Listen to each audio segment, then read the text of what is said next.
Hey guys, and welcome back to another video with the Yellow Polar Bear.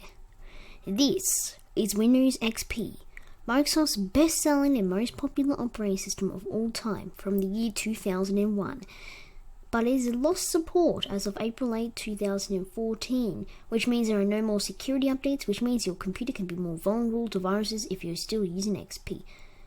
But is it still obsolete today? Let's find out.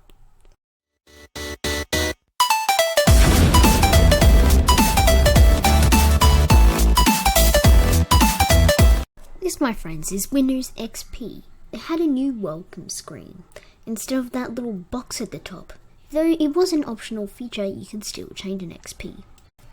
Instead of grey and blue gradients, Windows XP introduced a new theme called Luna, which was a blue appearance that appeared all over the operating system that made it look more user-friendly. It also introduced a two-column start menu. On the left you had customized pin programs and your most used programs, when on the right it had Windows and system folders you can easily access, like the control panel and your computer. In the settings you can change this back to the classic start menu. The popular Bliss desktop background, which is a green hill and blue skies with clouds, was taken by Charles O'Rear in 1998 in California near his house while he was about to meet his girlfriend. But as he saw this wonderful landscape, he took out his camera and tripod and took a picture. He put on a photo website owned by Microsoft, and Microsoft bought it for a very expensive price. It's around $3 billion estimated. However, instead of the default desktop background Bliss, Microsoft almost chose this desktop background to be the default one. But luckily they chose the Bliss one because it is the most viewed image on the internet.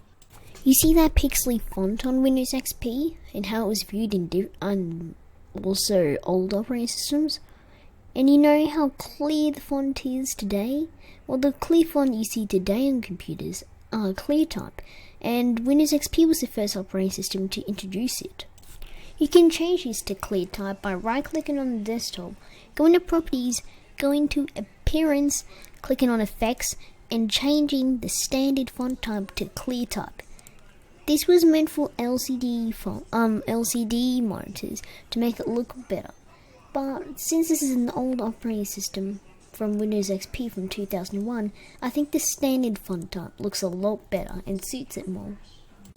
Following along with the Luna theme, it did also still allow you to use the Windows Classic theme, but it also, with the Luna theme, came packaged with an olive green theme and a silver theme. My personal favourite is the Luna one though.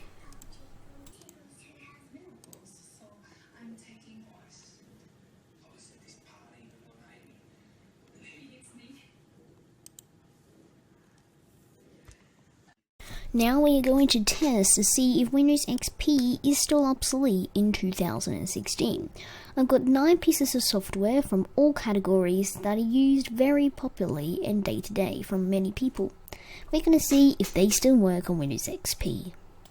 We are also going to tell all of you how to make the original Windows XP 3D Pinball work on any modern version of Microsoft Windows, whether it's 32-bit or 64-bit. So, first of all, we are going to test the Action Screen Record, which is what I use day to day to record my videos on my computer. So when we run here, it seems to ask for our language, and then it comes up with an error saying it's only compatible with Windows Vista 7 or 8. This also works on Windows 10 as well, in case you are curious. So we officially said that Action Screen Recorder does not work with Windows XP. Next up on our list is VirtualBox, which is a very popular program to run virtual machines on. So we're going to run it right here. Gonna wait for it to load. And Windows Installer came up saying preparing to install. So the setup seems to be working. This is version 5.0.0. we're just gonna press next. Yep, next, and we'll untick both of those two, and next. Yep, sure, and install. Now we're gonna see if it successfully installs. I think it probably will. We're not exactly sure, but we'll just test it. Let's see how the setup goes with VirtualBox.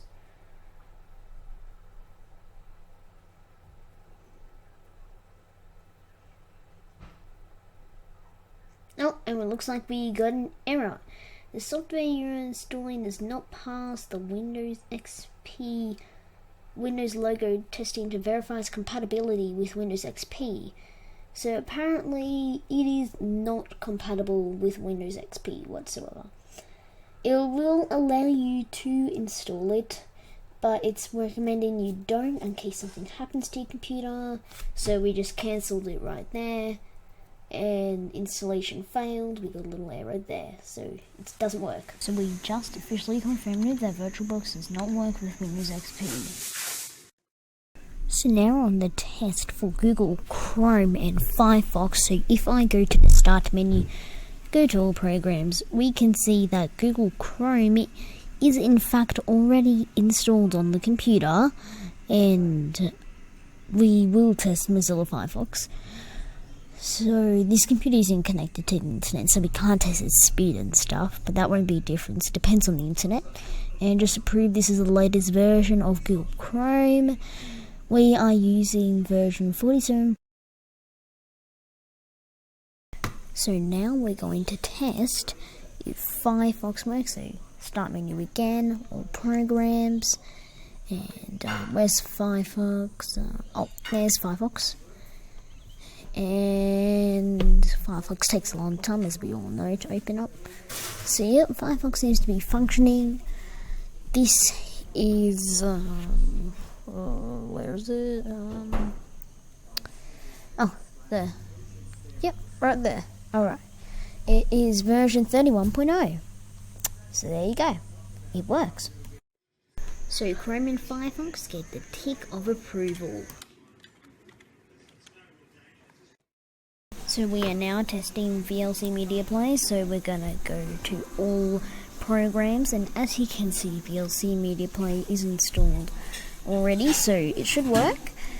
So when we run it, it will open, and it works. And this is version 43.0.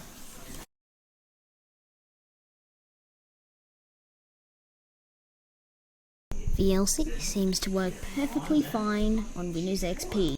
So we are now going to test a popular video editing software called VideoPad. So we will open it right here.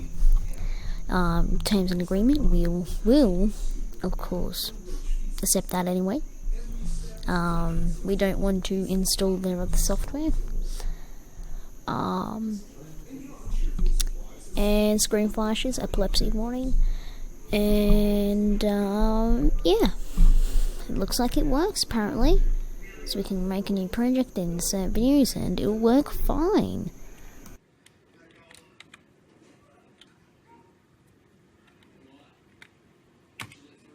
So now we're going to test the popular music service called Spotify. So we're going to run it right here, and it says unable to download Spotify. We'll try again.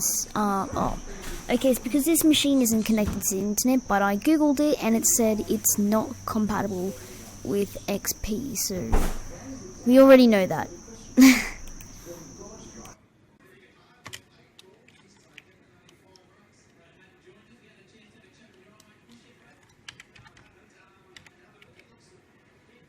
We will now be testing the .NET Framework 3 and 4.5. I mean 4 and 3.5. So GWXP BW1 runs on .NET Framework 4, so it will not work on Windows XP. But GWXP BW2 runs on the .NET Framework 3.5, so it will work with Windows XP. It has full compatibility.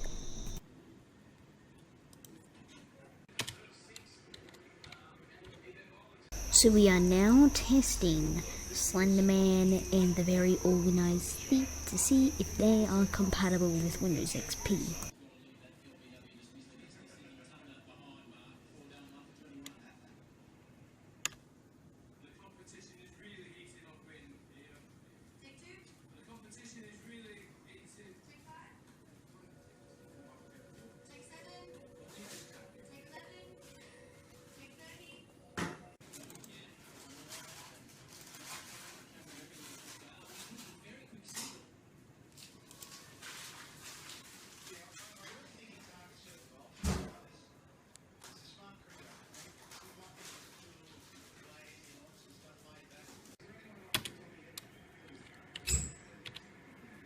Now I will teach all of you how to get the original Windows XP 3D Pinball to work on any modern operating system. Whether it is 32-bit or 64-bit, it doesn't matter, it will still work.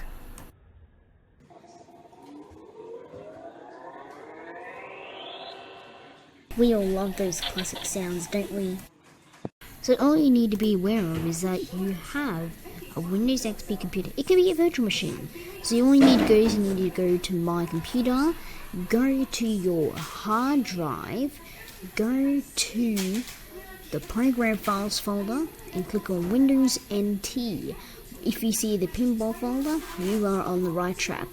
You can copy that folder and put it on a some kind of storage thing where you can put it around.